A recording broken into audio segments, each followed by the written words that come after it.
En ce qui concerne la prévention, y a-t-il des choses à éviter, un mode de vie à adopter, quelque chose à faire ou ne pas faire pour éviter cette maladie?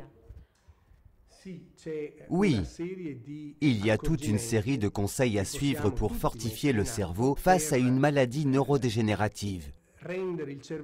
Si je dois avoir la maladie d'Alzheimer, je l'aurai. Mais ce que je peux faire, c'est retarder le moment où les symptômes se manifesteront. Par exemple, à 75 ans au lieu de 65,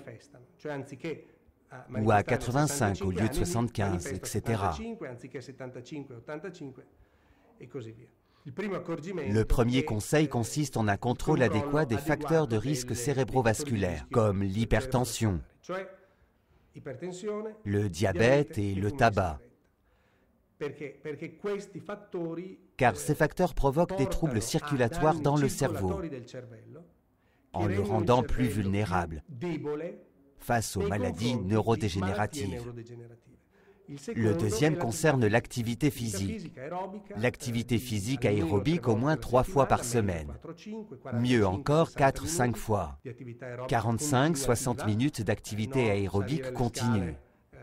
Prendre les escaliers et faire le ménage, ça ne marche pas. Faire de la course, de la natation, du vélo, 3 fois minimum par semaine, voire 4-5 fois car l'exercice physique intense met en marche toute une série de facteurs de protection au niveau vasculaire et non vasculaire qui fortifient le cerveau en cas de développement d'une maladie neurodégénérative. Le troisième est l'activité mentale, à savoir se maintenir mentalement actif et aussi physiquement actif dans la société.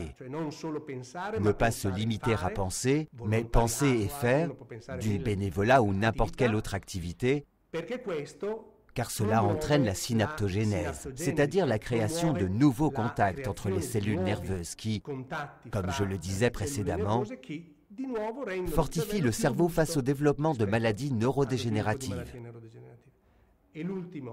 Le dernier conseil à suivre concerne l'adoption d'un régime alimentaire. Nous savons tous qu'il doit être pauvre en matière animale, équilibré en termes de glucides, protéines et lipides, car dans ce cas également, un régime adéquat réduit le risque de dommages circulatoires dans le cerveau.